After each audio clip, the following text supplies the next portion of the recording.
Tita Kimberly, andyan na po ang abogado ng Lolo Bernardo mo. Kailangan niya raw ho kayo makausap. Wika ng kasambahay sa dalaga. Sige ho, Manang Lirma. Pakisabi po, bababa na ho ako. Sagot niya sa may edad na kasambahay nila. Nagsuot lang ng cotton pajama ang dalaga. Sa kanya tinernohan ito ng simpleng t-shirt. Nagwisik lang din siya ng paborito niyang pabango at nang masiyahan sa itsura niya ay agad na siyang bumaba sa living room kung saan naghihintay ang abogado ng Lolo Bernardo niya. Naisip niyang baka sasabihin na ng abogado ang tungkol sa mana niya sa kanyang yumaong lolo. Magandang hapon, Kimberly Iha. Kamusta ka na? Bungad na tanong ng abogado sa kanya. Magandang hapon din po, Attorney Ramos. Okay lang ho ako. Nakangiti niyang sagot dito. Anyway, hindi na ako magpapaligoy-ligoy pa. Kailangan mo nang malaman ang nilalaman ng testamento ng lolo mo para sa'yo. Since nag-40 days na siya. Saad nito sa kanya. Sige ho, attorney. At binasa na nga ng abogado ang nakasaad sa testamento ng kanyang lolo. Napakunot ang noo niya sa narinig. Siya'y gustong ipakasal sa isang lalaki. At kay Zachary Luisana pa. Angal niyang bulong sa kanyang sarili. Nang hindi na siya nakatiis ay tinanong na niya ang abogado. Attorney Ramos, wait po. Anong ipapakasal po ako? Bakit naman po? Takang tanong niya dito. Para sa negosyo at ari-arian ninyo, Iha. At syempre, kailangan mo magpakasal kay Zachary Luisana para makuha mo ang mana mo sa lolo mo. Dahil babae ka at wala kang kakayahang pamunuan ng kumpanya at iba pang negosyo nyo, kaya si Zachary ang napili ng lolo mo na mamahala nun at maging asawa mo na rin. Anya ni attorney na ikinalaki ng mga mata ng dalaga. This is ridiculous, attorney. Bakit naman po ako magpapakasal sa lalaking yun? Inis na sambit niya dito. Ano ba naman itong binili ng lolo niya? Pinaglalaroan ba siya nito? Bulong niya sa sarili niya. Wala na tayong magagawa roon, Iha. Nakasaad na ito sa testamento ng lolo mo. Kaya kung gusto mong makuha ang mana mo, then magpakasal ka kay Zachary. Saad nito sa kanya. Pero paano po kung hindi ako magpapakasal, attorney? Hamon niyang wika dito. Then wala kang makukuha, Iha. Simpleng sagot nito sa kanya. No! Attorney naman! Baka naman may iba pang paraan. Pagmamakaawa niyang sambit sa abogado. Ikinalulungkot ko, Iha. Pero iyan talaga ang nakasaad sa testamento at kailangan mong sundin yun. Siya lang ang solusyon mo sa problema mo, Iha. It's Zachary Luisana. Wika nito sa kanya. Nagulumong na pabuntong hininga siya. Saka nagsalita. Pero alam na po ba ni Zachary Luisana, attorney? Tanong niya dito kapag kuwan. Yes, Iha. He knows about the will of your grandfather. Hinintay niya lang ang go signal mo. At kapag pumayag ka ngayon, sa susunod na buwan ay ma-engage na kayo. Sagot nito sa kanya. Pwede ko ba siyang makausap, attorney? Tanong niya dito. Of course. You can visit his office tomorrow or another day. Basta nasa office lang siya sa kumpanya nila ng Luisana Empire. Doon mo siya puntahan. Saad nito sa kanya. Okay, attorney. Pupuntahan ko na lamang siya bukas. Wika ng dalaga dito.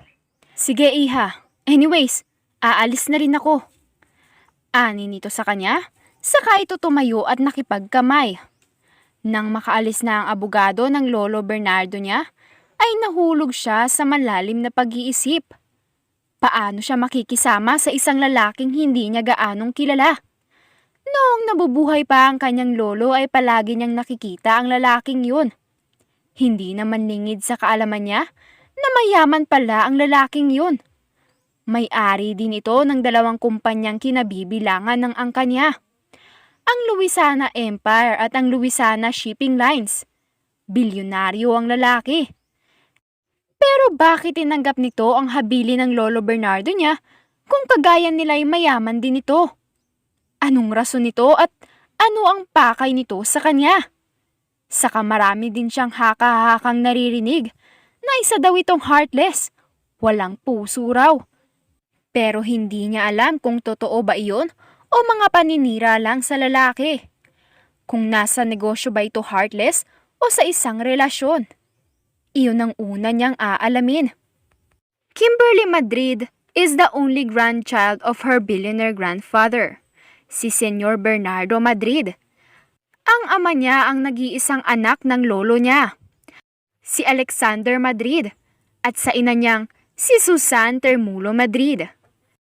Naunang yumao ang kanyang ina dahil sa sakit na colon cancer, habang ang ama naman niya ay yumao din sa sakit sa puso. 13 anyos lamang siya nang mamatay ang kanyang mami, at nasa 18 naman siya nang mawala ang kanyang ama. Naging ina at ama sa kanya ang kanyang abuelo. Kahit hinahanap-hanap niya ang kalinga ng mga magulang niya, pero napupuna naman iyon ng abuelo niya. Kahit pa busy ito sa pagpapatakbo ng kanilang mga negosyo at ngayon. Nasa tamang edad na siya. She's 27 years old, pero wala pa rin siyang kasintahan. Siguro dahil mapili siya pagdating sa makakasama niya. At ngayon, balak pa siyang ipakasal ng Lolo Bernardo niya sa isang lalaking hindi niya kilala. Nasa harap na siya ng Louisiana Empire. Humugot siya ng malalim na buntong hininga, saka siya nagpasyang bumaba sa sarili niyang kotse. Naka-above the knee siyang suot na dress at dark blue yun. Tinernuhan niya lang ng silver high heel shoes. Nakalugay din ang mahaba ngunit curly niyang buhok. Saka siya tumuloy sa entrance ng building. Agad siyang hinarang ng isang security guard at tinanong siya nito. "Good morning, ma'am. How can I help you po?" Magalang na tanong ng gwardya sa kanya. "Gusto ko makausap ang CEO at boss niyo dito. Can you help me?" Ganting tanong niya dito. "Sure po, ma'am. What's your name po ba, ma'am?" Muli ay tanong nito sa kanya. "I'm Kimberly Madrid." Maikling sagot niya dito. "Okay, ma'am. Sakay ho kayo ng elevator. Nasa 6th floor po ang office ni Sir Zachary Luisana. Kumaliwa ho kayo at magtanong na lang ho kayo sa sekretarya niya." Magalang nitong saad sa kanya. "Okay, thank you kuya." Anya dito. Tumango naman ito sa kanya saka yumuko. Saka siya nagpatuloy sa may elevator at sumakay doon. Tinugpa niya ang 6th floor kung saan ang office ni Zachary. Nasa harap na siya ng sekretarya ng lalaki. Nilapitan niya ito. "Hello, good morning miss. Can I talk to Mr. Zachary Luisana?" Tanong niya dito. Yes ma'am. Do you have an appointment to him po?" Tanong nito sa kanya. "No. Sabihin mo na lang sa kanya ang pangalan ko. Kilala na niya ako." Anya sa sekretarya. "Okay po ma'am. What's your name po ba?" Tanong pa nito. "I'm Kimberly Madrid." "Okay ma'am. Wait for me here po." Sagot nito sa kanya, saka siya iniwan saglit. 2 minuto lang yata ay bumalik na ang babae at sinabihan siyang papasukin na raw siya sa loob. Bahagya siyang ngumiti dito. Saka tinalikuran ng sekretarya. Kumatok muna siya ng 3 beses sa pinto ng opisina ni Zachary. "Come in." Dinig niyang boses ng lalaki. Marami niyang pinihit ang seradura at binuksan iyon. Nakita niyang naghihintay sa kanya ang lalaki. Nakatayo na kasi ito nang mabungaran niya. "Take a seat, Miss Madrid." Malamig nitong wika sa kanya. Agad naman siyang naupo sa couch at lumapit naman ito sa kinaroroonan niya. Saka ito nagsalita. "Anong sadya mo at maaga ka nandito, Miss Madrid?" Tanong nito sa kanya. "I just came here to ask you, bakit ka pumayag sa will ng Lolo Bernardo ko? Bakit pumayag kang magpakasal tayo?" Diretsahang tanong niya dito. "Kung ang iniisip mo ay gusto ko ding magpakasal sa'yo, nagkakamali ka. Hindi ko gustong magpakasal sa'yo, Kimberly Madrid. Pero dahil nakiusap sa akin ng daddy ko at ang lolo mo, ay pumayag ako. Saka huwag kang mag-alala. Dahil wala naman akong kukuning pera o kayamanan ninyo. I have my own money and wealth. Kaya huwag kang mag-alala. Kaya ako magpapakasal sa'yo dahil iyon ang nakasaad sa last and will testament ng abuelo mo. At nakapangako na din ako sa kanya. Mahabang wika sa kanya ng binata. Then, wag na lang tayo magpakasal, Zach. Ibigay mo na lang ang mana. Napatigil siya sa pagsasalita dahil napahalakhak ang lalaki. Kaya pinandilatan niya ito ng mga mata. Inis niya itong sininghalan. Why are you laughing, Zachary Luisana? Mainit na ang ulo niyang tanong dito. Alam mo, Miss Madrid, hindi madaling gawin ang gusto mo. At nakakatawa ka. Mukha kasing sobrang eager mong makuha ang mana mo sa lolo mo. Sorry to hear that, pero hindi mo basta-bastang makukuha yun. Unless we are married. Malamig nitong saad sa kanya na ikinasimangot niya. Alam mo, Zachary Luisana, pinapalala mo lang ang sitwasyon eh. Bakit di mo na lang ako hayaan sa gusto ko?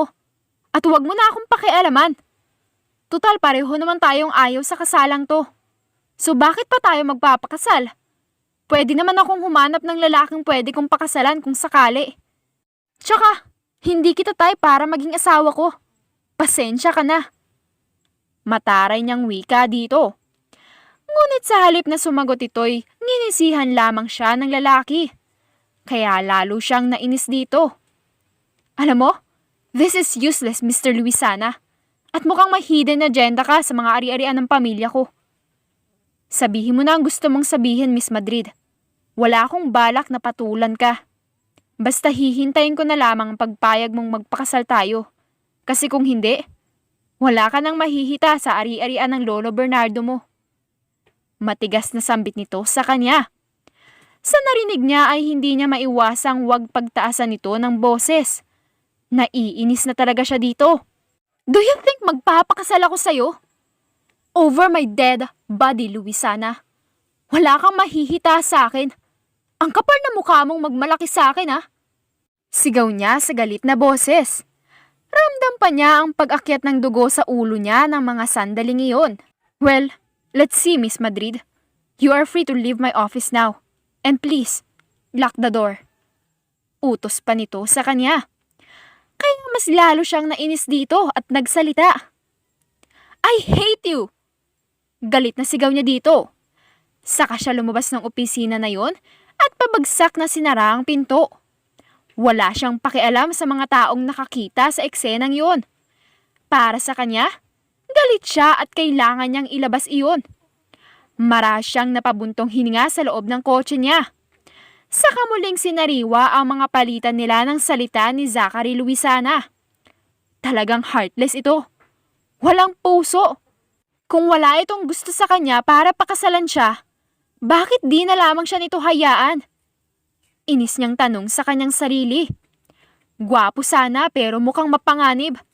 Lalo na ang malamig nitong titig sa kanya. At matigas na mga salita nitong binabato sa kanya. Kung ganun ay, paano na ang mana niya sa kanyang abuelo? Kung bakit ba kasi napili pa ng abuelo niya ang paglaruan siya? Pero papayag kaya siyang ang hudyong iyon ang magmamanage sa kumpanya nila? No way! Kailangan niyang humanap ng ibang paraan. Bahala na. Wag lang siyang maikasal sa lalaking yun. Tutol pa niyang bulong sa kanyang sarili, sa kanya binuhay ang makina ng kotse niya. Pinaharurot niya ito ng takbo. Naiwan namang napailing na lamang si Zach nang makaalis na ang apo ni Senyor Bernardo Madrid. So totoo nga talagang spoiled brat ito. Halata sa mga pananalita ng dalaga. Pero hindi niya papayagan iyon. Kailangan niyang mapasunod ito sa gusto niya. At mas lalong kailangan niyang gumawa ng paraan para mapilitang magpakasal sa kanyang dalaga. Hindi lang attracted siya nito noong una niyang makita ito sa mansyon ng mga Madrid. Kundi dahil ayaw niyang samantalahin ng ibang tao ang pagiging spoiled brat nito at kadigasan ng ulo. Baka nga gumawa pa ito ng paraan para may lalaki magpakasal sa kanya. Para lang makuha ang mana nito. Saka di naman malayong hindi gawin iyon ng babae. Dahil nasabi na nga nito kanina na pwede naman daw itong maghanap ng lalaking papakasalan. Siyempre, hindi niya yun papayagang mangyari. By hook or by crook niya gagawin ang lahat para magpakasal sa kanya ang dalaga. Sa lalim ng mga iniisip niya, ay di na niya napansin ang pagpasok ng kaibigan niyang si William. Bumukas ang pinto ng opisina niya at lumuwa doon ang kaibigan niya. Mukhang naliligaw ito ngayon dahil maagang dumaan ito sa opisina niya. "What's up? Are you busy?" Tanong nito sa kanya. "Hindi naman. Bakit mo naman natanong?" Ganting tanong niya dito. "Well, I just came here para personal kang imbitahin sa party ko mamaya. Hindi naman maraming bisita pero marami tayong kabatch doon. What do you think?" Ani nito sa kanya. "Titingnan ko kung makatapos ako dito mamaya. Anong oras ba?" Tanong niya dito. 8 p.m. Kailangan nandun ka. Saka maraming girls doon. Inimbita din ng kapatid ko ang mga kabatch niya noong college siya. Dagdag pang saad ng kanyang kaibigan. "Sige, pipilitin kong makahabol." Maikling sambit niya dito. "Okay, sige. Mauna na ako ah. Papasok pa ako ng opisina ko eh. Dumaan lang ako dito sa'yo para sadyain ka." Wika nito sa kanya. "Sige, ingat ka." Sagot niya dito. Nang magpaalam na ang kaibigan niyang si William, ay kaagad na niyang tinrabaho ang mga office papers na nakatambak sa ibabaw ng table niya. Pasado 7:00 na ng gabi, nang tuluyan na siyang makaalis sa kumpanya. Masyado siyang ginabi dahil tinapos pa niya ang mga paperworks na nakatambak sa table niya. Wala na sana siyang balak na pumunta ng party ng kaibigan niya. Kaso nakokonsensya naman siya. Dahil baka umasa pa talaga itong sadyain siya kanina. Tinugpa niya ang daan patungo sa bahay ng mga Rodriguez, ang bahay nila William. Sa labas pa lang ng gate ay maingay na. Mukhang nagkakasiyahan na ang mga tao sa loob. Sa labas na lamang niya pinark ang sasakyan niya. Saka siya bumaba sa kotse at nag-doorbell sa malaking gate. Bumukas ang gate saka siya pinapasok ng gwardya. Dahil kilala naman na siya nito. Marami ng tao sa loob. Naroon na rin ang mga dating kaklase nila ni William. Naroon din ang nag-iisang kapatid nito na si Lexi. Matanda lang si William dito ng 3 taon. Dahil 30 years old na sila at ito naman ay nasa 27 years old na din. Kamustahan at inuman sila ng mga dating magkakaklase. Birthday party kasi ngayon ni William.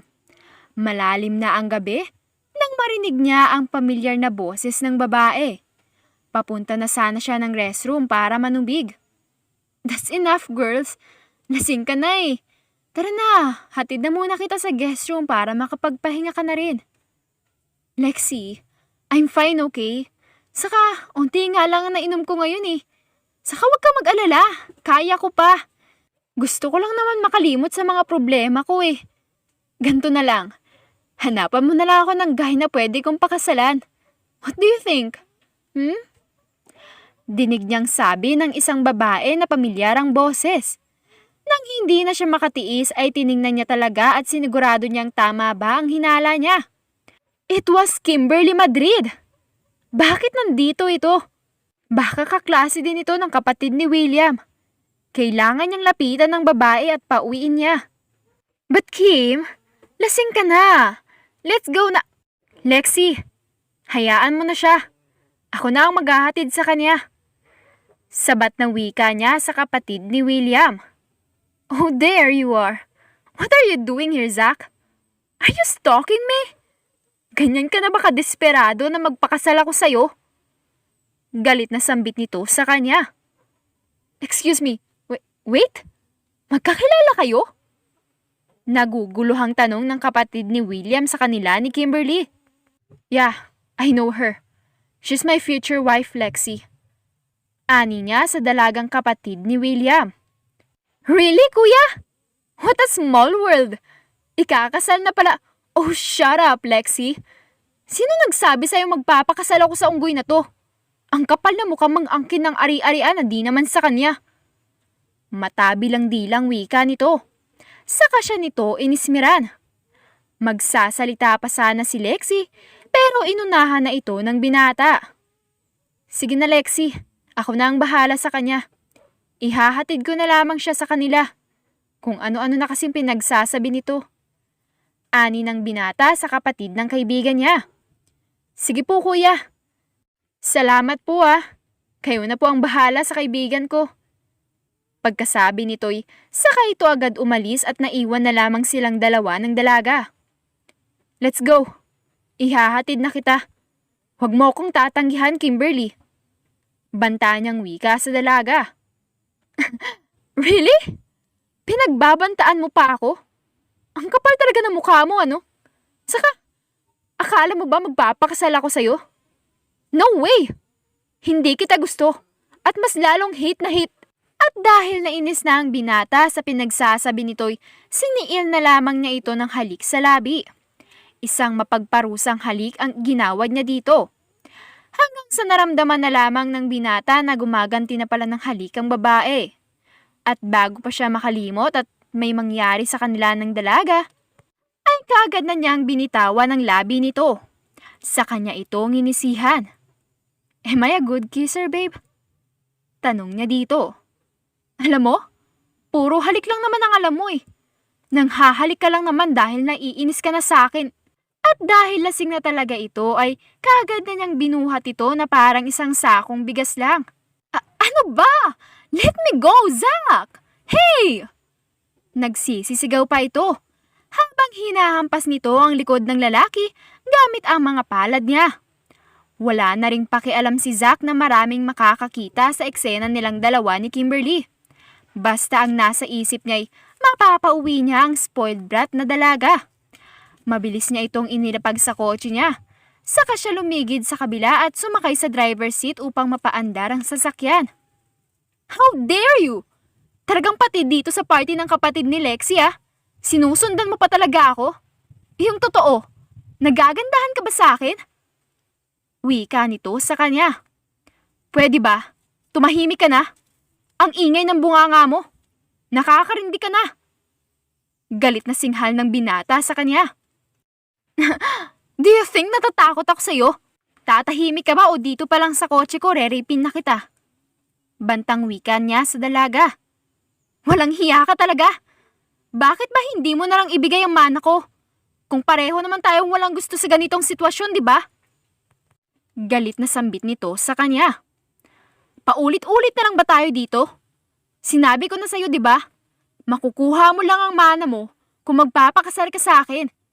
Sinusunod ko lang naman na nakasaad sa testament ng lolo mo. Muli ay wika niya sa dalaga.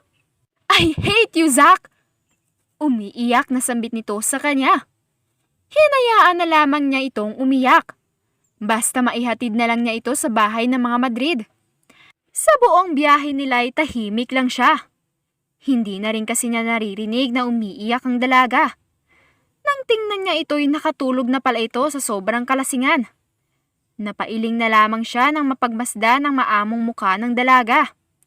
Sobrang ganda talaga nito. Noong una pa niya itong nakita sa bahay ng mga Madrid, ay hindi na ito nawaglit sa isip niya. At aaminin niyang attracted talaga siya sa magandang apo ni Senyor Bernardo Madrid. Kaya nang ihabili ng abuelo nito ang dalaga sa kanya, ay walang pag-aalinlangan siyang pumayag doon. He is mesmerizing the beauty and the sexy body of the old man grandchild. Ngayon lang din sa tanang buhay niya na naging attracted at interesado siya sa isang babae. Kilala niya ang sarili niya. At mostly sa mga nakakakilala sa kanya, lalo na ang mga naging karelasyon niya, ay sinasabing heartless daw siya. Kasalanan ba niyang wala siyang pagmamahal o nararamdaman sa mga babaeng iyon? Para kasi sa binata, ang pag-ibig ay parang ulan lang iyon. Hindi mo alam kung kailan darating. At sa mga naging karelasyon niya ay wala siyang anumang nararamdaman sa mga iyon. Hanggang bedwarmer lang ang mga iyon. Nothing less. At bago siya pumasok sa isang relasyon ay pinapaintindi na niya sa mga babaeng iyon ang ayaw at gusto niya. Pero bakit pagdating kay Kimberly ay nangangarap siyang maangkin at mahalin din siya ng babae? Kahit pa sa ngayon ay attracted lang siya dito. Para sa binata, ang simpleng paghanga mo sa isang tao ay pwedeng maging pag-ibig kapag lumalim iyon. Naputol ang paglalakbay sa isip niya nang nasa harap na siya ng malaking gate nila Kimberly. Agad siyang bumisina ng malakas para pagbuksan sila ng gate. Ilang sandali lang ay bumukas na rin agad iyon. Sa kanya pinasok ang kotse sa maluwag na garahe ng mansyon nila Don Bernardo. Agad niyang binuhat ang dalagang tulog na tulog. Sa kanya inakyat ito at inilapag sa kama ng dalaga. Lahat ng kasambahay at mga gwardya ng mga Madrid ay kilala na siya kaya kampante siyang pumasok na lamang. Naramdaman niyang gumalaw ang dalaga at parang masusuka ito. Hindi nga siya nagkamali. Naduwal nga to at nabasa ang kobre kama. At dahil malalim na nga ang gabi ay siya na lang din ang nagpasyang magbihis sa dalagang nagsusuka at nakatulog muli kahit amoy panis na ang kama nito. Pinunasan niya ang muka at leeg ng dalaga. Sa kanya ito hinubara ng saplot sa katawan para mas malinisan niya ito. Napapalunok siya kapag hindi sinasadyang nahahawakan niya ang dalawang bundok na iyon. Ramdam ng binata ang pag-iinit ng katawan niya. Pero pinipigilan lang niya ang sensasyong iyon. Dahil ayaw naman niyang kuhanin ang bagay na hindi pa handang ibigay sa kanya. Hanggang sa matapos na niya itong punasan, saka na ito binihisan ng damit na magiging komportable itong makatulog. Nang masiguro niyang okay na ang dalaga at napalitan na rin ang kobre kama, ay saka siya lumabas ng silid na iyon para makauwi na rin. Naitawag na din niya kay William ang kotse ni Kimberly. Ito na raw ang bahala roon. Nagising siyang masakit ang ulo niya. Parang binabasag ang bungo niya sa sobrang sakit. Akma na sana siyang bababa sa kama niya nang mapansin niyang iba na ang suot niyang damit. Hindi niya maalala ang nangyari at kung sino ang naghatid sa kanya rito sa bahay nila. Sobrang dami niyang nainom at hindi na niya maalala ang nangyari. Mamaya niya na siguro tatanungin ang kasambahay nila kung sino ba ang nagbihis sa kanya. Manang Lirma, kayo ho ba ang nagbihis sa akin kagabi o ang iba ninyong kasama? Tanong niya sa matanda nang nasa hapag na siya at kumakain ng almusal. Hindi ho, senyorita. Hindi nga ho namin alam na nakauwi na po pala kayo kagabi. Kung di lang sinabi ng driver na nakauwi ka raw. Hinatid ka pa nga daw dito ni Sir Zachary. Dahil sobrang lasing na daw po ninyo. What? Hinatid ako dito ni Zachary? Gulat niyang wika sa kasambahay. Nakita niyang tumango ito. Pagkatango nito'y napatayo siya at patakbong umakyat sa hagdan patungo sa kanyang silid. What the hell? Si Zachary ang nagbihis sa akin? Mangiyak-ngiyak niyang sigaw sa sarili sa harap ng salamin. Napasabunot pa siya sa kanyang buhok. Ilang minuto siyang nakatitig sa refleksyon niya sa harapan ng salamin. Saka kinalma niya ang sarili. Kailangan kong puntahan ng lalaking yun at kumprontahin. Inis niyang bulong sa sarili. At anong sasabihin mo sa kanya, Kimberly? Tatanungin mo ba sa kanya na nakita niya ba ang katawan mo? Natural nakita niya. Siya nagbihis sa'yo eh. Anang kabilang bahagi ng utak niya. Napakuyom siya ng kanyang kamao. Saka nagpa siyang maligo at magbihis na para puntahan ng lalaki. Nagtaksi siyang pumunta kina Lexie dahil nandoon ang kotse niya.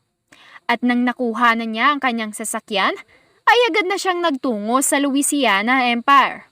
Pero wala raw doon ang lalaki. At sinasabing nasa Louisiana Shipping Lines ito. Agad niyang tinugpa ang lugar na iyon para makaharap ang lalaki. Akma na sana siyang papasok sa loob ng building na iyon nang harangin siya ng dalawang gwardya. Good morning, ma'am. Sino ho ang hinahanap ninyo?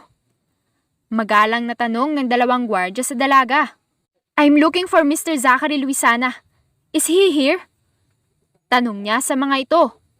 Yes po, ma'am. Pero may meeting pa ho kasi siya ngayon, ma'am. I don't care. All I want is to talk to him right now. Kaya kailangan papasukin niyo ako. Matigas na wika niya sa dalawang gwardya. Pero ma'am, hindi ho talaga pwede.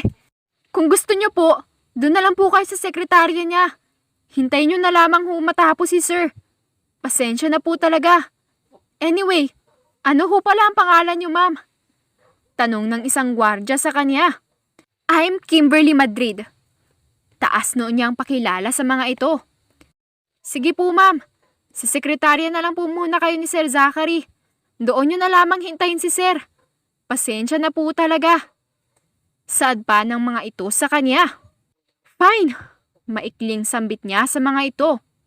Halos 10 minutes na siyang naghihintay sa paglabas ni Zachary Luisana sa board meeting. Pero wala pa rin ito. Naiinip na siya sa kakaantay sa lalaki. Akma na sana siyang pupunta sa boardroom nang bumukas ang pinto at nagsilabasan ng mga tao doon. At huli niyang nakita ang lalaki. Nagtataka pa ito nang makita siya. Nang masiguro niyang sila na lamang dalawa ng lalaki, ay kagad niya itong nilapitan at tiningnan sa nanlilisik na mga mata. Kimberly, you're here. Kanina ka pa ba? Tell me, ikaw ba ang nagbihis sa akin, ha? Galit niyang sigaw dito. Come on, follow me. Doon na tayo mag-usap sa opisina ko. Malamig na wika nito sa kanya. Wala siyang nagawa kundi sumunod na lamang sa lalaki. Pagkapasok pa lang nila, ay sinugod na niya agad ito at pinagsususuntok sa dibdib. Buti na lang talaga at nahuli nito ang dalawa niyang palapulsuhan. Saka siya nito tiningnan ng nakamamatay na titig. His eyes was full of anger. Halos kainin na siya nito ng buhay.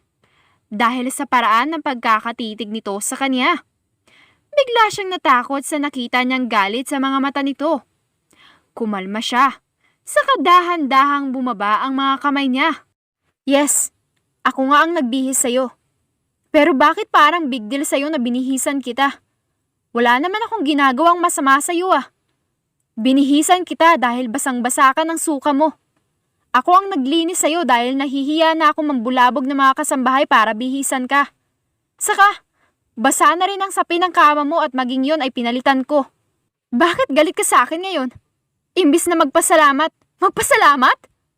Chinansingan mo ko, kahit hindi mo aminin sa akin. Galit niyang sigaw sa binata. Yes, hindi ko naman sinasadya yun. Lalo pa at binibihisan nga kita. Saka wala akong ginawang masama sa iyo, okay? At kung meron man, mararamdaman mo yun. Unless hindi ka na virgin. Isang malutong na sampal ang iginawad niya sa pisngi ng binata. Nahawakan pa nito ang nasaktang pisngi dahil sa pagkakasampal niya. Wala kang karapatang insultuhin ako, Mr. Louisiana. Sino ka ba, ha? Galit niyang singhal dito. Alam mo, Miss Madrid, umalis ka na lang kung mag-i-eskandalo ka lang dito. No! Sino ka para utusan ako, ha? Galit niyang wika dito. Akma na sana niyang sasampalin ito ulit nang hawakan nito ang kanyang kamay. At sa isang iglap lang, ay sakop na nito agad ang labi niya. Masakit ang paraan ng paghalik ng lalaki sa kanya. Halos durugin na nito ang labi niya. Mapagparusang halik ito. Pinilit niyang manlaban pero mas lalong humigpit ang yakap nito sa kanya. At mas lalo siya nitong kinuyumos ng halik. At hanggang sa nawala na rin siya ng lakas para manlaban. Naramdaman niya ang ibang paraan ng paghalik nito sa kanya. May pagmamahal na. Hanggang sa naramdaman niyang umangat na pala siya at kinarga na siya nito papunta sa maliit nitong mini kwarto sa loob ng opisina niya. At doon ay may nangyari sa kanila ng binata. Tuluyan na talaga siyang nagpaubaya. Hindi niya mabilang kung ilang beses silang nagniig ng lalaki. Basta, nagising na lamang siyang wala na sa tabi niya ang binata. Napamulagat siya nang may maalalang may nangyari sa kanila ni Zach. No way! Nakakahiya to! Baka ano pang sabihin ng lalaking yun? Namarupok ako at wala na rin akong mukhang maihaharap dito dahil sa nangyari. Wika niya sa kanyang sarili, saka siya napailing tumayo kahit masakit ang gitnang bahagi ng dalawang binti niya. Nakabihis na siya nang pumasok ang lalaki sa loob ng silid nito sa opisinang okupado nito. Gising ka na pala. Nag-order na ako ng pagkain nating dalawa. It's past 2 p.m. at alam kong gutom ka na rin. Saad nito sa kanya. Hindi na kailangan. I have to go. Sa bahay na lang ako kakain. Salamat na lang. Walang ganang sagot niya dito. Kimberly, about what happened to us. Forget what happened to us, Zach. Kalimutan mo na yun. Wala pa ring gana niyang wika sa lalaki. Nasisiraan ka na ba? Do you think napapayag ako ngayon sa gusto mo na hindi tayo magpakasal o panagutan ng nangyari sa atin? Inis niyang saad sa kanya. I'm sorry, but my decision is final. Ayokong magpakasal sa'yo. Then, hindi mo pa rin makukuha ang mana mo, Kimberly, kung magmamatigas ka. Putol nitong wika sa kanya.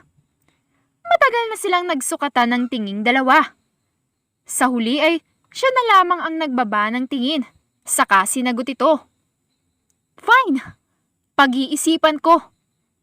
Saad niya dito. Saka siya walang paalam na lumabas sa opisina ng lalaki. Taas na pa rin siyang tuluyang lumabas sa building na yon, kahit pa masakit ang gitnang bahagi ng mga hita niya. 2 linggo na ang nakakaraan simula nang may mangyari sa kanila ni Zachary. Hindi din ito nagparamdam o nangulit na naman sa kanya. Mukhang naghintay ito sa sinabi niyang pag-iisipan niya. May nabuo na siyang plano. Papayag siyang ma-engage dito at magpakasal. At pagkatapos, ay hihiwalayan niya ito kapag nakuha na niya ang mana niya. Lalayo siya at hindi na magpapakita pa sa lalaki. Iyon ang plano na nabuo niya sa utak niya. At nang araw na yon ay kaagad niyang tinawagan ng lalaki sa numero ng opisina nito.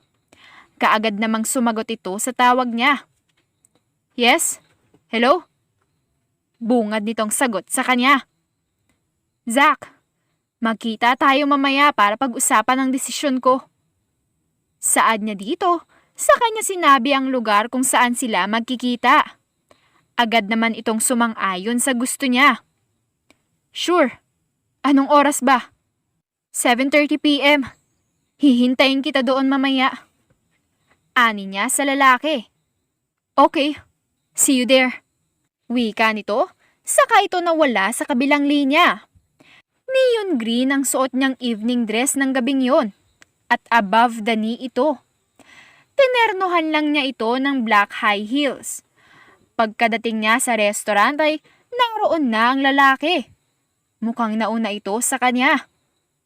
Hi, bati nito sa kanya. Ngiti lang ang iginawad niya dito. Saka siya umupo sa hinila nitong upuan. Ako na ang mag-order since ako naman ang magbabayad. Saka kailangan sagot ko dahil lalaki ako.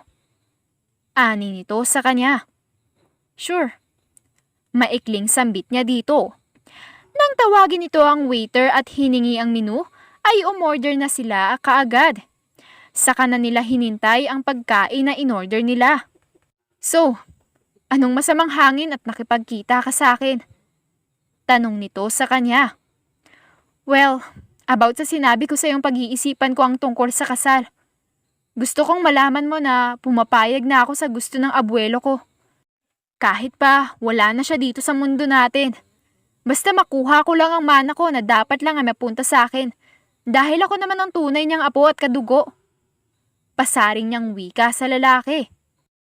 Then that's good. Kailan ang balak mong ma-engage tayo? Ikaw nang bahala.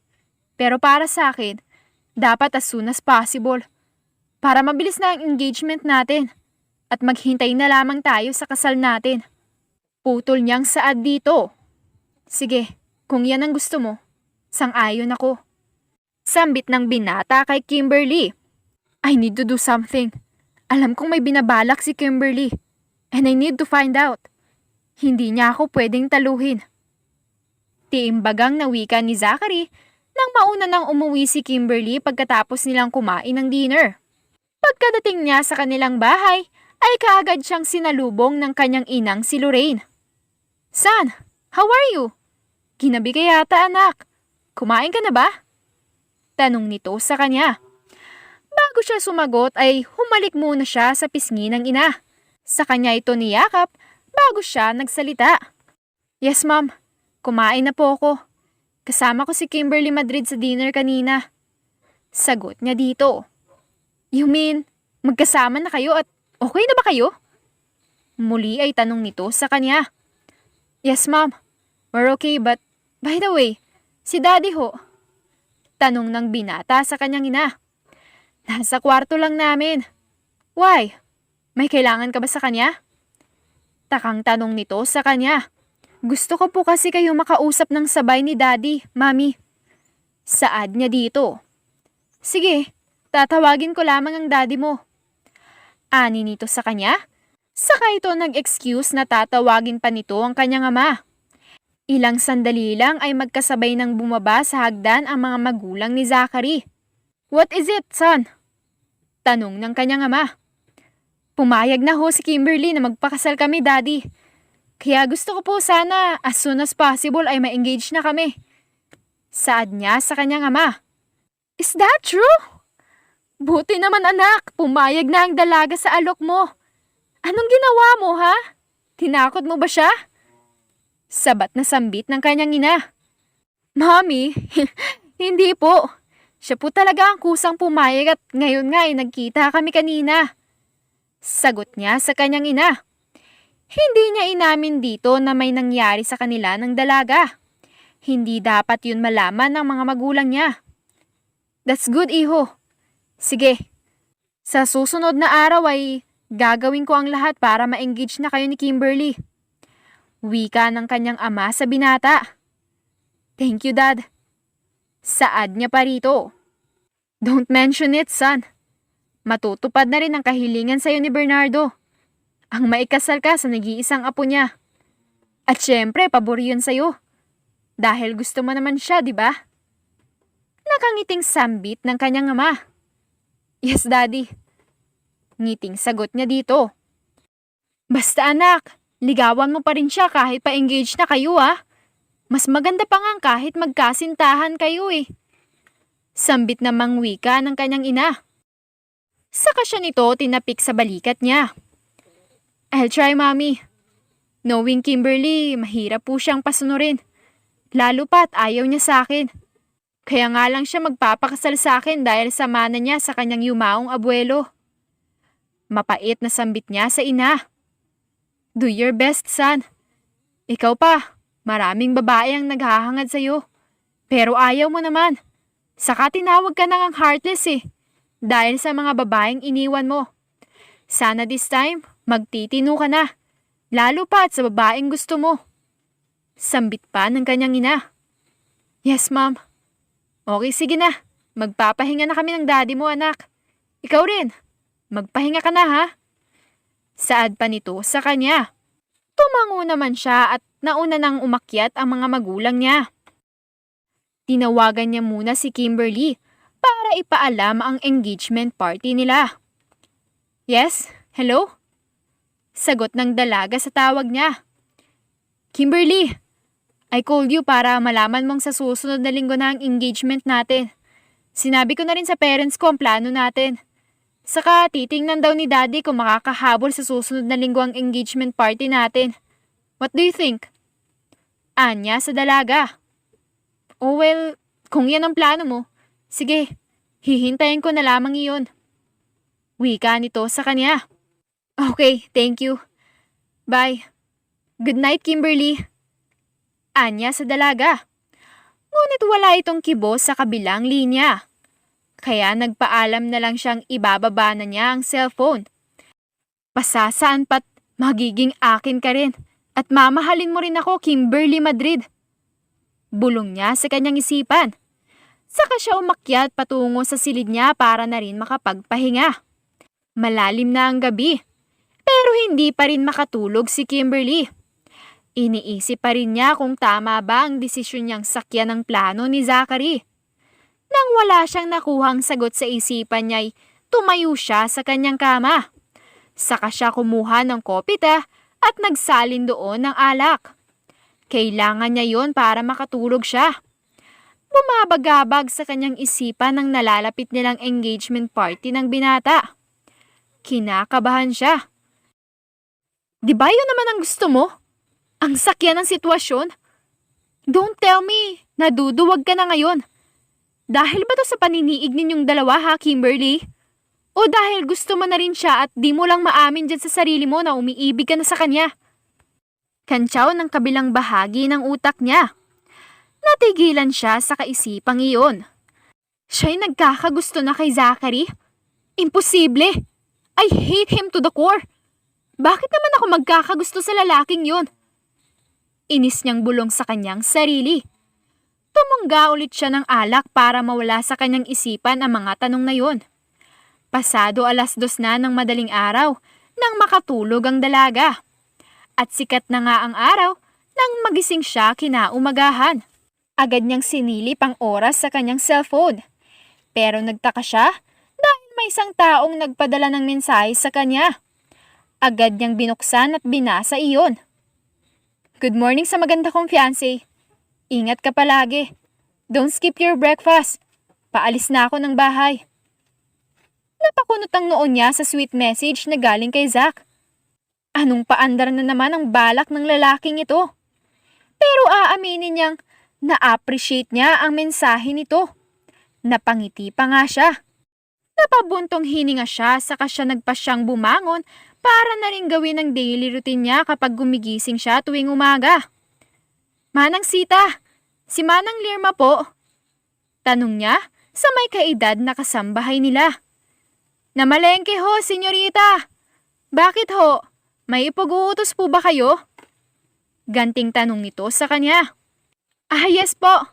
Papalinis ko sana ang silid ko mamaya, Manang. Tinamad ho kasi ako ngayon eh. Anya sa kasambahay. Hands-on si Kimberly pagdating sa paglilinis ng sarili niyang kwarto. Siya din ang naglalaba ng mga damit niya. Kahit pinanganak siyang may gintong kutsara sa bibig, ay marunong pa rin naman siya sa mga gawaing bahay. Kahit na spoiled brat ang tingin sa kanya ng mga tao. Pero siya ang mas nakakakilala sa kanyang sarili. Alam niyang hindi totoo iyon. Kaya minsan, nagagalit siya kapag gano'n ng ibang tao sa kanya. Lalo na ang pagkakakilala ni Zachary sa kanya. Ako na ho, senyorita. Wika nito sa kanya. Sige ho, Manang. Salamat po. Anyang nakangiti pang saad nito. Walang anuman ho, senyorita. Trabaho naman ho namin ang pagsilbihan kayo. Saad pa nito sa kanya. Yes, Manang. Alam ko po yun. Pero alam niyo naman kapag hindi ako busy o pagod, ako naman talaga ang gumagawa sa paglilinis ng sarili kong silid at paglalaba ng mga damit ko. Wika niya pa dito. Oo, senyorita. Magalang nitong sambit sa kanya. Sige na po, Manang. Kaya ko na ho dito. Gawin niyo na lamang po yung pinag-uutos ko po. Salamat ho ng marami. Anya pa sa may edad na babae. Magalang itong tumango at nagpaalam na sa kanya na maglilinis na ito. Maghapon siyang tulala at walang gana sa anumang bagay at boring pa. Kaya nagpasya na lamang siyang mag-swimming sa pool nila. Para naman malibang siya. Paruot parito ang kanyang paglalangoy sa swimming pool nila. Hindi niya namalayang may tao palang nakamasid sa kanya. Nang pag-angat niya ng ulo niya'y nagsalubong ang paningin nila ni Zachary. Ramdam niya ang pag-iinit ng kanyang pisngi ng mga sandaling iyon. Gusto niyang pagtakpan ng kanyang katawan, pero hindi niya alam kung paano. Host, so talagang balak mo pang takpan yan. Nakita na nga niya yan eh, di ba? May nangyari na nga sa inyo eh. Remember? Kantsaw ng kabilang bahagi ng utak niya. What are you doing here? Hindi makatinging tanong niya dito. Dumaan lang ako dito para i-check ka. Kanina pa kasi ako umagang nag-text sa'yo at maghapon akong nagtangkang tawagan ka. At marami na rin akong text messages sa'yo. Pero wala ka man lang isang reply sa mga, may kailangan ka ba? Sorry, di kasi ako nag-cellphone ngayong araw. Pagkakaila niyang sabi dito. Ganoon ba? Nag-worry lang naman ako sa'yo. Saad nito sa kanya na ikinagulat ng dalaga. Si Zach? Nagwo-worry sa kanya? Pero bakit? Bulong niyang tanong sa kanyang sarili. Sorry, may kailangan ka ba? Muli ay tanong niya dito. Kumusta ka na pala? Out of the blue nitong tanong sa kanya. Heto, okay lang ako. Sagot niya sa binata. That's good. How about a dinner with me tonight? Pwede ka ba mamaya? Muli ay tanong pa nito. Wala naman akong ginagawa. Sige, doon na lamang tayo magkita sa restaurant na sabi ni Mami, gusto ka daw niyang makita. She invites you for a dinner. Baka mapaunlakan mo siya. After all, magiging manugang ka rin naman niya. Saad pa nito sa kanya. Sige, anong oras ba? Tanong pa niya dito. 6 p.m. Susunduin na lamang kita dito mamaya. Okay lang ba sa'yo? Saglit siyang nag-isip. Pero sa huli ay pumayag na rin siya sa alok ng binata. Sige, sunduin mo na lamang ako. Sagot niya dito. Ilang oras pa silang nag-uusap ni Zachary na parang close na sila. Nakasuot na rin siya ng roba ngayon habang nag-uusap sila. Hanggang sa umuwi na muna ito at past 5 p.m. na ng hapon. Siguro ay maaga lang itong umuwi para puntahan siya nito sa bahay nila. Dahil hindi daw niya sinasagot ang text messages nito. Malay ba niyang gusto pala nitong mag-reply siya o maging ka-textmate siya nito? Eksaktong 6 p.m. nang katukin siya ng kasambahay nilang si Manang Lirma para ipaalam sa kanya na nasa baba na raw ang sundo niya. Yes, Manang Lirma. Anya sa babae. Senyorita Kimberly, nasa baba na ho si Sir Zachary. Hinihintay ka na po niya. Saad nito sa kanya. Sige po, Manang. Salamat. Pakisabi sa kanya na bababa na po ako. Wika niya dito. Sige ho, senyorita. Sambit nito sa kanya, saka ito nagpaalam na bababa na. Ilang sandali pa siyang nakatingin sa harap ng malaking salamin sa silid niya. At nang masiyahan na siya sa kanyang itsura, ay kaagad na siyang lumabas at bumaba patungo sa hagdan. Nakita niya ang lalaki na kaagad tumayo nang makita siya. Nabanaag pa niya sa mga mata nito ang paghanga nito sa itsura niya. You look more beautiful on your dress. Wika nito sa kanya. Thank you. Maikling sagot niya rito. So, shall we? Tinanguan niya ang binata sa kanya tinanggap ang palad nito. Nagtaka man sa kaswitan ng lalaki ay hindi na lamang binigyan ng pansin niyo ni Kimberly. Habang biyahe ay tahimik lang siya. Wala siyang naisip na paksa na pwede nilang pag-usapan. Pero nagulat siya nang biglang magsalita ang lalaki. Kimberly, may nakapagsabi na ba sa'yong maganda ka? Untag nitong tanong sa kanya. Marami na. Bakit? Ganting tanong niya dito. Sobrang humahanga si Mami sa ganda mo, Kim. Kaya gustong gusto kanyang makita.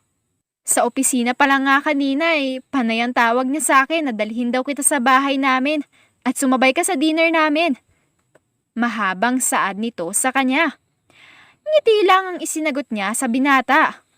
Pero kahit hindi siya magsalita, ay parang musika sa pandinig niya ang mga papuring iyon. Huminto ang kotse ni Zachary sa isang exclusive subdivision. Bumusina ito para pagbuksan ng gate. Ilang sandali lang ay bumukas na rin agad ito. Saka sila pumasok sa loob ng maluwang na garahe. Pinagbuksan siya ni Zach ng pinto. Bago siya nito inalalayang bumaba. Nagtaka man sa pagkikare ng binata sa kanya, pero hindi na lamang yun binigyan ng pansin ng dalaga. Sa main door ng naturang bahay ay nakita niyang may dalawang mag-asawa na naghihintay sa kanila. Nakangiti pa ang may edad na babae sa kanya. At ang lalaki naman ay hindi maipagkakailang ito ang ama ni Zachary dahil sa parang pinagbiyak na bunga ang mga ito. Hello, Iha! I'm Lorraine. Mami ako ni Zach. At ito namang katabi ko, siya naman ang asawa kong si Greg. Nakangiting pakilala ng ginang sa kanya. Hello po, ma'am. Iha, call me tita. O kaya mami. Ganun na din dito sa asawa ko, ha? Malapit na rin naman kayong ikasal ni Zach, kaya pwede na yun. Putol nitong saad sa sasabihin niya. Alanganin siyang napangiti dito. Sa kamarahang tumango, dahil nahihiya lang kasi siya sa kabaitan ng mami ni Zach. Anyway, doon na lamang tayo sa dining, Han, para makapag-dinner na rin tayo. Sabat na sambit ng ama ni Zachary sa kanila. Sige, tara na iha. Wika ng ginang sa kanya, saka siya nito iginiya papunta sa komedor. Nagpahila na lamang din siya. Masayang pinagmamasdan ni Zach ang ina niya at ang dalaga. Halata sa mukha ng mami niya ang sayang nadarama nito. Halatang gusto nito ang dalaga para sa kanya. Ang daddy naman niya ay nakangiti lang na nakamasid sa dalawang babae. So, naayos ko na ang engagement party nyo. Tuloy na next week. Pagbubukas ng paksa ng daddy niya. Napangiti siya dito. Sa wakas ay matutuloy na rin ang engagement party nila. Walang pasidlan ng tuwa ang kanyang puso sa balitang iyon. Lihim niyang pinagmamasdan ng dalaga. Nakangiti lang ito sa mami niya habang nagkakwento ang huli sa dalaga. Zachary, anak, saan niyo ba balak mag-honeymoon ni Kimberly after ng wedding niyo? Baling na tanong ng kanyang ina sa binata. Si Kimberly na ho ang bahalang magdesisyon kung saan niya po gusto, mami. Sagot niya sa tanong ng ina. Sa kanya sinulya pa ng dalagang nakikinig lang sa usapan nila. Kimberly, iha, saan mo ba gusto? Kami na ang bahala ng daddy mo sa 1-month vacation niyo kung saan mo gusto. Tanong ng mami niya sa dalaga. Gusto ko po dito sa Pilipinas, mami. Kahit sa Boracay na lang po. Utal nitong sagot sa kanyang ina. Sige iha, kung yan ang gusto mo. Marami pang napag-uusapan ang mga magulang ni Zach. Nakikinig lamang siya kapag hinihingi ang opinyon niya. Para sa dalaga ay mabait naman ang mga magulang ng binata, lalo na ang ina nito. Magiliw na magiliw ito sa kanya. Kaya wala siyang nakikita ditong kaplastikan o anumang hindi magandang makikita sa mga magulang nito. Malalim na ang gabi nang magpasya si Zachary na ihatid siya. Tahimik lang siya sa buong biyahe nila. Hanggang sa magbukas ng paksa si Zachary. Kimberly, gusto kong seryosohin natin ang kasalang ito. Kung gusto mo para hindi na tayo magkailangan sa isa't isa, we can start to know each other. Go out with me or date with me. Basta yung mas makikilala pa natin ang isa't isa. Saka, dapat lang naman na seryosohin natin ang kasal. Lalo pa at may nangyari na sa atin. Gusto ko pa rin maging maayos ang relasyon natin. Saka, paano kung magbunga ang nangyari sa atin? Try to think of it, Kim. At gusto ko ring malaman mo na matagal na kitang gusto. When I first laid my eyes on you, I know it's not a simple attraction. It's love. Kaya siguro pumayag ako sa gusto ng Lolo Bernardo mo. Instead natatanggi ako pero siguro yun na ang tamang panahon para maging akin ka. Kaya walang pag-aalinlangan akong pumayag sa gusto ng lolo mo. Kasi kung kayamanan nyo lang ang habol ko, I have my own money. Kaya hindi ko na kailangan yun. Mahabang salaysay nito sa kanya. Hindi siya makasagot sa sinabi ng binata. Hindi siya makapaniwalang may gusto pala ito sa kanya. Oo nga naman. Pwede naman itong tumanggi sa gusto ng lolo niya. Saka hindi naman mahirap mahalin ng lalaking ito. Zachary Louisiana is a handsome billionaire and every woman's dream. Mga katangiang hindi mo akalaing may magi-exist pa na katulad nito. Kaya bakit hindi niya subukang mahalin ito? Oh, subukang mahalin. Samantalang ikaw nga itong naunang nagkagusto sa kanya, di ba? Kaya nga pumayag ka na may mangyari sa inyo. Kantsaw ng bahagi ng utak niya. Kim, are you with me? Untag nitong tanong sa kanya. Saka lang niya namalayang huminto na pala ang sasakyan nito sa gilid ng daan. Ha? Yes, sorry. Sige, kung yan ang gusto mo, susubukan natin. Pabiglang saad niya dito. Naramdaman niya ang paghawak nito sa kamay niya. Saka ngumiting nakatingin sa kanya. Thank you, Kim. Wika nito. Ngumiti din siya dito. Bago ito nagsimulang magmaneho. Pabiling-biling sa higaan si Kimberly. Hindi pa rin siya makatulog dahil sa revelasyon kanina. Hindi siya makapaniwalang may gusto pala ang lalaki sa kanya. Kung totoo man yun, sana lang ay hindi niya pagsisisihan ang pagpayag niya sa suwestyon nito. Sa kakaisip niya, ay unti-unti na rin siyang hinila ng antok. Mabilis lumipas ang 1 linggo. Mamayang gabi na ang engagement party nila ni Zachary. Hindi niya maintindihan ang kanyang nararamdaman. Excited siya sa kaalamang magiging fiancé na niya ito. Black evening dress at black high heels ang sinuot niya ng gabing iyon. Maraming bisita ang dumating at isa na roon ang mga kaklase nila ni Zach. Dumating na din ang mga magulang ng binata at ang lalaki. Sobrang gwapo din ito sa suot nitong black tuxedo. Nakita niyang papalapit sa kinaroroonan niya ang mga magulang at ang binata sa kanya. "Hello, Iha! You look so great on your dress. Mas lalo kang gumanda." Wika ng ginang sa kanya. Hinalikan siya nito sa pisngi. Ganon din ang ginawa ng daddy ni Zach sa kanya at ng kanyang magiging fiancé. "Sobrang ganda mo, love." Saad ng lalaki sa kanya. Nagulat siya sa tinawag nitong endearment sa kanya. "Thank you." Anya dito. Nagsimula na ang engagement party at inanunsyo na nilang dalawa na sila ay kakasal sa susunod na buwan. Nag-iisa siya sa garden ng kanilang mansyon. Lumayo muna siya sa mga bisita dahil gusto niya munang mapag-isa. Masyado siyang na-overwhelmed sa mga nangyayari. Mga bumabati sa kanila ni Zachary at ang atensyong ibinibigay ng lalaki sa kanya. Unti-unti na yata siyang nai-inlove sa lalaki. Sino bang hindi mai-inlove dito kung iyon ang ipinapakita nito sa kanya? "Alone?" Tanong ng isang boses na alam niyang kay Zach galing. "Ah, oo. Nagpapahangin lang ako." Anyang sagot dito. "Ganun ba? Are you excited to our wedding?" Tanong nito sa kanya.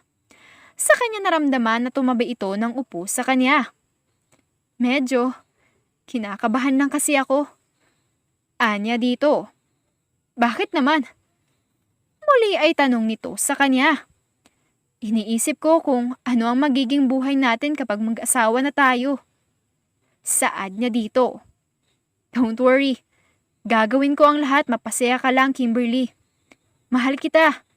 Sana naman paniwalaan mo yun. Saka gagawin ko din ang lahat at ipaparamdam ko sa iyo ang tunay kong intensyon." Wika nito sa kanya. "Salamat. Basta huwag ka nang mag-isip ha. Mahal kita, Kim. Alam ko namang hindi madaling gustuhin ako o mahalin." "Shh! Mahal na kita, Zach. Sorry, dahil pinagdudahan kita. Sana lang talaga ay hindi mo ako saktan, lalo na sa mga naririnig ko tungkol sa'yo." Wika niya dito. "Alin? Yung heartless ako? Alangan namang gustuhin ko pa rin sila kahit wala akong nararamdaman sa kanila. Hindi mo naman dapat pinipilit ang isang tao pagdating sa pag-ibig eh. Dahil ang pag-ibig, kusa mo na lang mararamdaman yun. Katulad ng nararamdaman ko sa'yo. Kusa na lamang yung umusbong sa puso ko." Saad sa kanya ni Zachary. "Biniro mo pa ako." Sambit niya sa lalaki. "Hindi kita binibiro. Totoong sinabi ko. Mahal kita, Kimberly." Ani nito sa kanya. "Mahal din kita, Zach." Sagot niya dito. Naramdaman niyang unti-unting lumapit ang lalaki sa kanya. Hanggang sa naramdaman na lamang niyang sakop na nito ang labi niya. Ilang sandali pang nanghina ang kanilang mga uhaw na labi. At nang muntik na silang maubusan ng hangin, ay naghiwalay na sila agad. 2 linggo na ang nakakaraan, simula nang ma-engage sila ni Kimberly. At kahit sila na ay araw-araw niya pa rin nililigawan ng babae. Araw-araw niyang pinaparamdam dito na mahal niya ang dalaga. Abala na rin silang dalawa sa paglalakad ng mga requirements nila para sa kasal. Nasa opisina siya ngayon at pumasok muna siya dahil marami ng mga meetings na na-cancel niya dahil sa lakad nilang dalawa ni Kimberly. Habang marami siyang pinipirmahang mga paperworks, ay biglang bumukas ang pinto at iniluwa noon ang mommy at daddy niya. Zach! Iho! Kamusta na ang nilakad ninyo ni Kimberly? Tapos na ba? Tanong ng mommy niya sa kanya. Ah, yes mom. Okay na ho. 2 weeks before na ang kasal namin kaya excited na rin ako.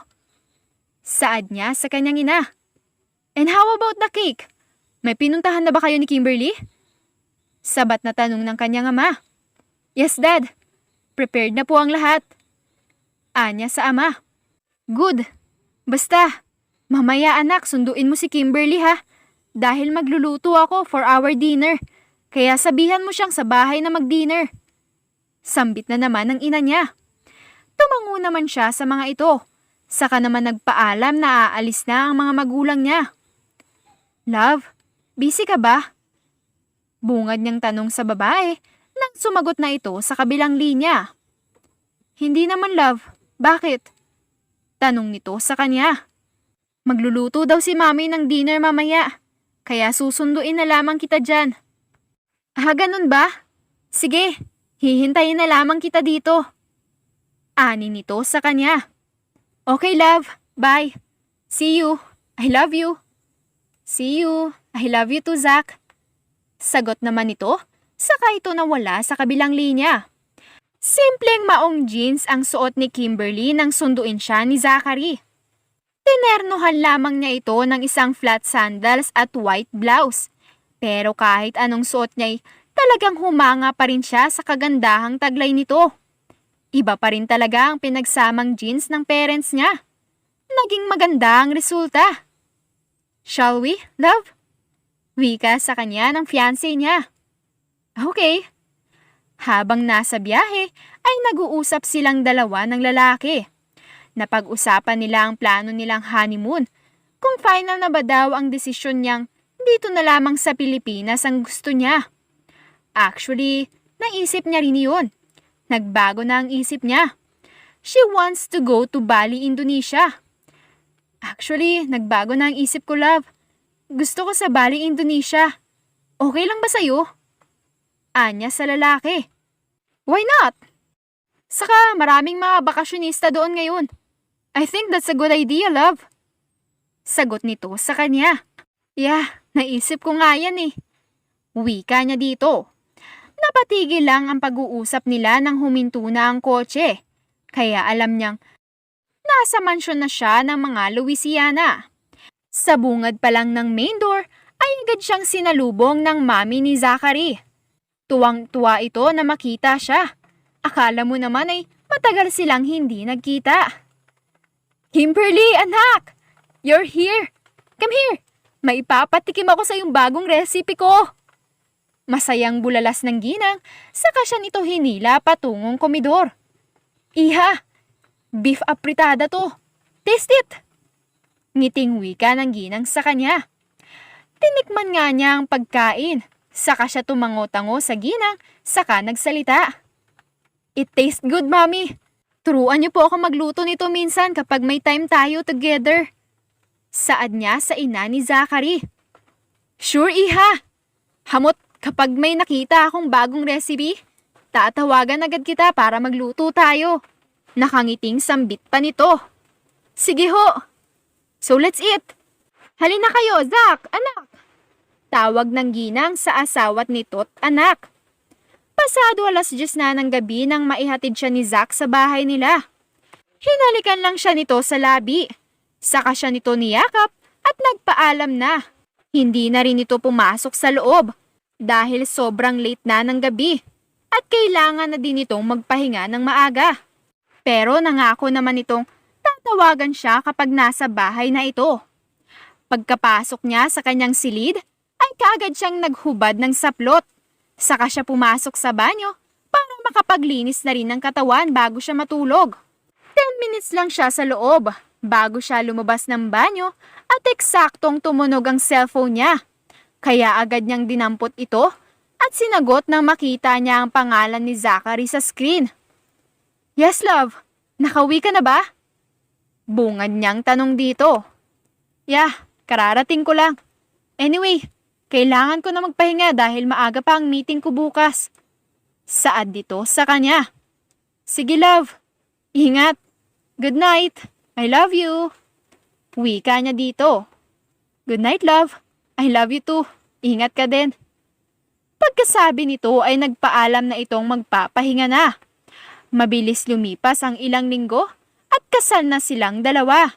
Dahil wala siyang ibang pamilya na maghahatid sa kanya sa altar, ay si Atty. Ramos ang tumayong daddy niya para maihatid siya sa altar. Maraming tao ang sumaksi sa kasalan nilang dalawa ni Zachary. Mga kaklase at mga kamag-anak nila ni Zach. Habang naglalakad siya patungong altar, ay nakita niyang naghihintay doon ang groom niya. Nakangiti itong nakatingin sa kanya. Nang tuluyan na siyang nakalapit dito, ay iginiya na siya nito sa harap ng pari na magkakasal sa kanila. Kimberly Madrid, do you take Zachary Luisana as your lawfully wedded husband, through good and bad times, for richer and for poorer, in sickness and in health, till death do you part? Tanong ng pari sa kanya. Yes, I do. Sagot niya dito. Zachary Luisana, do you take Kimberly Madrid as your lawfully wedded wife, through good and bad times, for richer and for poorer, in sickness and in health, till death do your part? Baling ng pari kay Zach. Yes, I do. Ngiting sagot nito sa pari. Ilang sandali pa'y inanunsyo na ng pari na sila ay ganap ng mag-asawa. I pronounce you husband and wife. You may now kiss the bride. Wika ng pari kay Zach. Hinalikan siya ng mariin ni Zachary sa labi. Saka siya nito niyakap ng mahigpit. Sa isang sikat na hotel, idinaos ang kanyang wedding reception. Maraming mga bisita ang nagsidatingan, lalo na ang mga hindi nakadalo sa simbahan. Karamihan ay mga kasosyo sa negosyo ng Lolo Bernardo niya at ang mga kasosyo sa negosyo din ng pamilyang Luisana. Madaling araw na silang nagpasyang magpahinga. Kaya pagkapasok nila ng kanilang silid, ay naligo na kaagad siya para makatulog na din. Pero nagulat siya nang pumasok roon si Zach at sumabay na maligo sa kanya. Pero ang paliligo ay hindi muna nangyari dahil sa ilalim ng dutsyang iyon ay inangkin siya ng paulit-ulit ni Zachary. Napuno ng daing ang loob ng banyo. At nang matapos na sila'y sabay na silang naligo at lumabas ng banyo para magbihis. Pero hindi ito nangyari ulit dahil muli ay inangkin na naman siya ng asawa niya. Walang nagawa si Kimberly kung hindi ang magpaubaya. Halos mag-aalas 3 na ng madaling araw nang matapos ang kanilang paniniig bago sila hilain ng antok. Nagising siya sa sinag ng araw na tumatama sa mukha niya. Napabalikwas pa siya ng bangon pero natigilan siya nang makitang wala doon ang asawa niya. Agad siyang nagtungo sa banyo para maghilamos at mag-toothbrush. Saka siya lumabas ng banyo. Nakita niyang nandoon si Zach at naghihintay sa kanya. Gising ka na pala love. Halika na sa baba para makapag-lunch na tayo. May flight pa tayo mamayang gabi patungong Indonesia. Saad sa kanya ni Zach. Sige, sorry. Napasarap ang tulog ko. I know, dahil pagod ka. Wika nito, saka siya nito kinindatan. Naramdaman niya ang pag-iinit ng pisngi niya, kaya alam niyang namumula siya sa hiya. You look more lovely when you're blushing. Sambit nito sa kanya, saka ito lumapit at hinalikan siya sa labi. Ang halik ay lumalim hanggang sa may nangyari na naman ulit sa kanila ni Zach. 3 p.m. na nang tuluyan na silang nakababa sa restaurant ng hotel para kumain. Gutom na talaga siya. Nakakawala ng lakas ang asawa niya. Alas 7 pa lang ng gabi ay lumipad na sila patungong Indonesia para doon mag-honeymoon ng 1 buwan. Masaya ang bakasyon nilang mag-asawa sa Bali, Indonesia. Marami silang napupuntahang magagandang lugar doon. Sinulit nila ang 1 buwang honeymoon bago sila umuwi ng Pilipinas. Welcome back mga anak! How's the vacation? Nakangiting tanong ng mami ni Zack sa kanila. Enjoy na enjoy po, mami. Marami po kaming mga lugar na napuntahan ni Zack doon. Anya sa biyanan na babae. Balik trabaho na si Zack at siya naman ay naiwan sa bahay ng mga biyanan niya. Wala din siyang ganang lumabas o magpunta sa kumpanya nila dahil palagi na lamang siyang nahihilo at parang nasusuka. Ang duda ng ginang ay buntis siya, kaya nagpa siya siyang magpatingin sa doktor para malaman kung totoo. Kinabukasan ay sinamahan nga siya ni Zachary sa doktor. Agad siyang sinuri ng OB, saka siya pinag-pregnancy test. At lumabas kaagad ang 2 linya. Positive! Agad niyang binigay sa doktor ang resulta. Saka nito tiningnan ng baby niya sa ultrasound. Halos maiyak si Zack nang makita nito ang baby nila na magdadalawang buwan na. Hanggang sa pag-uwi nila'y masaya pa rin ang lalaki. Thank you so much, love. Binuo mo ang buhay ko. Binigyan mo pa ako ng anak. I love you, love. Wika nito sa kanya. Dahil mahal kita. Anya sa lalaki. Sa kanya ito niyakap ng mahigpit. Alam ni Kimberly na marami pa silang kakaharaping pagsubok bilang mag-asawa. Pero alam niya sa sarili na sabay nilang haharapin iyon ni Zack kasama ng magiging anak nila. At dyan na po nagtatapos ang ating kwentong pag-ibig. If you like the story, please don't forget to like, comment, and subscribe for more wonderful stories. Maraming salamat!